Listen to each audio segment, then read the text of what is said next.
Hi, I'm Rachel, and I'm here to talk about the 2020 BookTube SFF Awards. The BookTube SFF Awards are in their fifth year, and they're a Hugo-style nomination and judging system put on by various members of the BookTube SFF community every year. We start now, ending today, in fact, with everybody being eligible to nominate shortlist contenders in various topics, including adult science fiction and fantasy, YA, middle grade, and debut novel this year.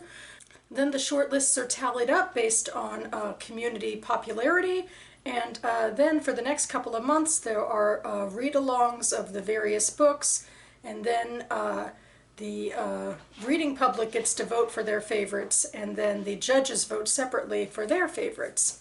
And they'll arrange, I believe, a Google Hangout to talk about the results in the late spring, early summer, sometime in there. Also, they have this year a Discord group going up. I admit I don't know much about Discord. I'm on the Voxer side of the BookTube community. I think I'll have to give Discord a try. Anyway, for the past couple of years, I'll link to other videos below, I have been announcing my personal nominations for what I'll be nominating for the BookTube SFF Awards, or what I already have nominated. I read a fair amount of science fiction and fantasy, although a lot of it is backlist, so I really only have one title per category to nominate, and I don't even read SFF middle grade, so I don't have anything there. But it turns out that one of the BookTube SFF Babble conversations, which are promoted video or social media topics to talk about, one of them is talking about your recommendations for the BookTube SFF prize. Sorry, trying to cut past a noisy cat. And I figure my nominations are personal recommendations enough. Okay, so starting for what I voted for in adult fantasy, I voted for The Priory of the Orange Tree by Samantha Shannon, which I loved so much that it was actually my third favorite read total in everything I read last year. The Priory of the Orange Tree is a gender-bent St. George and the Dragon retelling, basically, where the women get to take center stage of the story, but it's a lot more elaborate than that. We have a whole world of world building from the east to the west. We have dragons in both locations and humans who feel very differently about dragons all around, and a lot of mythology, a la the St. George and the Dragon stuff, and different interpretations of mythology, which lead to, you know, different religions and different cultural attitudes toward one another. And so all of this stuff is just catnip for me. It's all very fascinating just to talk about all of this socio-political stuff, especially when you throw in a storyline about two people thrown together who shouldn't like each other because they have, you know, come from different cultural backgrounds, but then they grew to love each other.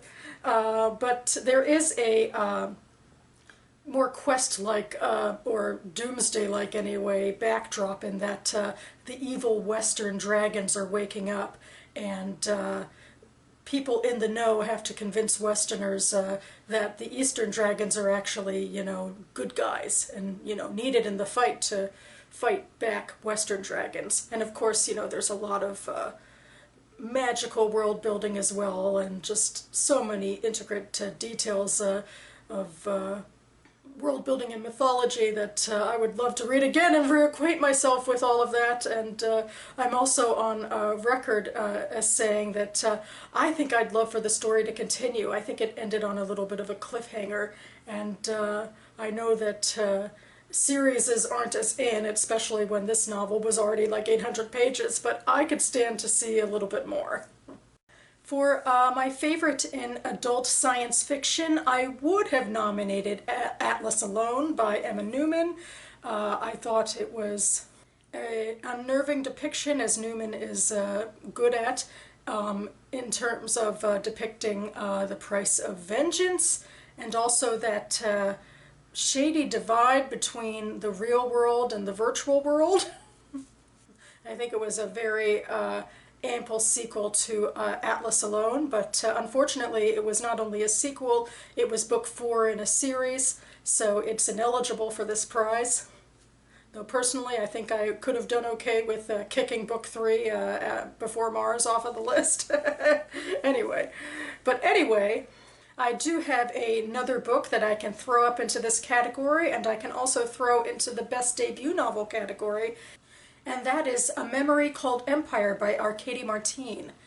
This is a novel that's kind of very much about systems and ideas, and I've read a couple of other novels that this reminds me of a little bit.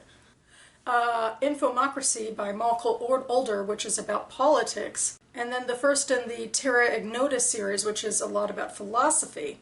And I really couldn't keep with those two books, and I think it's because of the philosophy and the politics and how they didn't really grab me personally.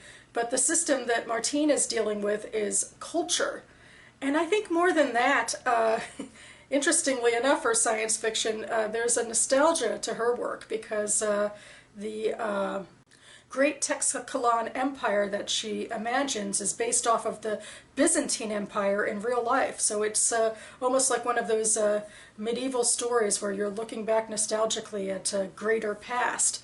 Whereas I feel like the other two stories that I've read were more forward-thinking about the decimation of old systems like empires and nation states and all that. And it's not that I'm necessarily against that or anything, but somehow I think that nostalgia for an empire just, I don't know, it hit me more in the feels. I could understand why people on the outsides, like our main character who is an ambassador from a space station, why she would want to adapt part of this culture, especially the poetry that Martine sort of goes into. It's a very humanitarian-based culture, even though it's also formidable as a martial entity. There's a lot of actual culture associated with the Texacalan Empire. So even though they're a bit arrogant and a little bit big, and not everybody really likes them, you can see why a lot of people do kind of want to be them. I think it kind of has to do with a lot of the somewhat ancient or ancienter societies in a way, or where people on the outside want to assimilate into what's cool.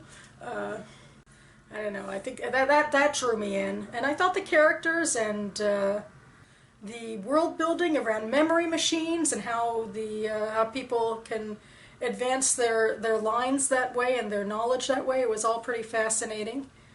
And Martine is definitely building up a series with this one. There's a new threat on the horizon, and we're going to see if the Empire and the outside barbaric states can band together or not to fight this this encroaching other thing going on. So yeah, I think it's worth a go. For my favorite SFF novella of 2019, I actually bought it because I also have the author's Wayfarer series. This is To Be Taught If Fortunate by Becky Chambers, and this is her foray into hard science, although with the same sort of earnestness about grasping at the future that she has in the Wayfarer series, I believe. This is a story of a mission that heads off from Earth to try to see if humans can inhabit other planets with some modifications. There's a lot of astrobiology in this book, a lot of the characters in the book using biological supplements to somaform so that they can sustain themselves in like sub-zero temperatures or absorb radiation for food or that sort of thing. It really helps, I guess, that Chambers' mom is an astrobiologist.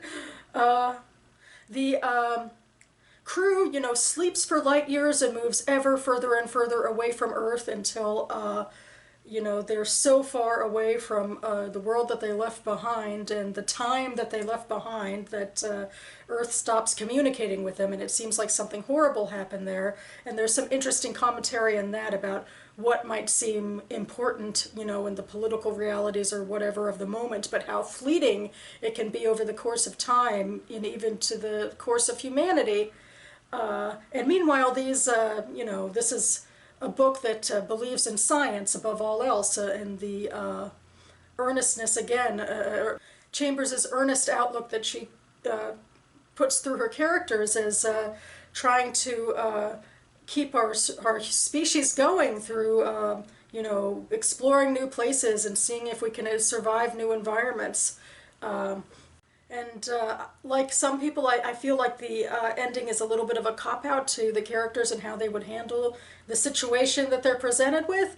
But overall, I found this book pretty fascinating. It's just sort of vignettes told from one character's perspective, kind of like a log about the experiences she has on these different exoplanets and what it's like to lose contact with Earth, and all of this philosophy about, going boldly forth into the future and seeing what might be in store next for the species. It's kind of fascinating stuff and worth a read. And finally, my favorite YA SFF book is The Wicked King by Holly Black. As some of you might know, two of her books actually came out this year instead of just one. Her third book, the final in the trilogy, A Queen of Nothing, also came out in 2019, but I haven't read it yet. And I also get the impression that it's a little bit lackluster, that maybe it's just better to stick with the second book. I don't know. But in any case, this is just mostly a bunch of fun, soapy melodrama about, fairyland. Told from the perspective of a girl who was basically kidnapped after a fairy who became her surrogate father killed her actual parents out of a revenge thing. And then she is raised as his own along with her two sisters in the land of fairy.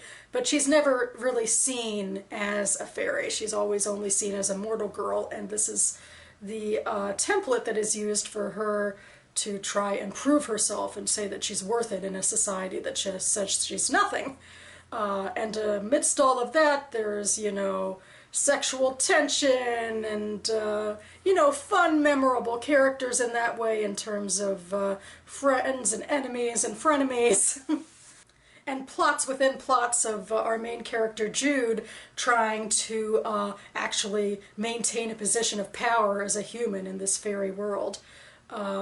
In The Wicked King, this means that she is tricking the actual king of fairy, Carden, who doesn't want to be king, but because he can't lie and he swore her an oath without understanding it, he's out of luck. But she still has to kind of keep the reins on him in a slippery political situation. And then, even more fascinatingly, she has a sort of off and on or go relationship with her surrogate father, who's the only father she ever knew, and she's kind of like him in terms of her scheming, but they find themselves on different sides a lot of the time because there's other things in play, like her half-brother and his destiny and how they want different things for him. And it's just a lot of fun, and it's well done. And who knows, maybe The Queen of Nothing is disappointing just because you just don't really want something so fun and soapy like this to end. Kind of like Game of Thrones. Whew, I shouldn't open that box of worms up, I guess. Seeing the general perspective of most of the fans to that final season. But anyway, hopefully Queen of Nothing's doing better than that. But certainly The Wicked King on its own was worth its shot at this prize, so I nominated it. So that about covers it for me now. I'll leave links to all of my reviews of these books down below, as well as information to the BookTube SFF Awards. I'm not sure if I'm going to be back. In years past, this is all I did. I nominated at the very beginning, and then I sort of absconded from the BookTube SFF prize, but I feel kind of bad about that because I love SFF fiction, and I love following SFF booktubers. So I might come back and see what makes the shortlists and see about doing some read-alongs. Probably not a lot of read-alongs, maybe only one or two categories, because I am, after all, a judge for the BookTube prize, and I have other bookish goals and so forth that I've set up for myself. I'm pretty booked in the bookish content, but I just feel like I shouldn't let this go, and I should take some part in it, and maybe even check out the Discord. And one of the babbles coming up is about, reactions to the shortlist, so I can see what's going on with that and maybe see if I want to do some read-alongs afterwards. So check this space. In the meantime, thanks so much for watching, everyone. Hope you get your votes in before the close of voting time, and I'll see you next time.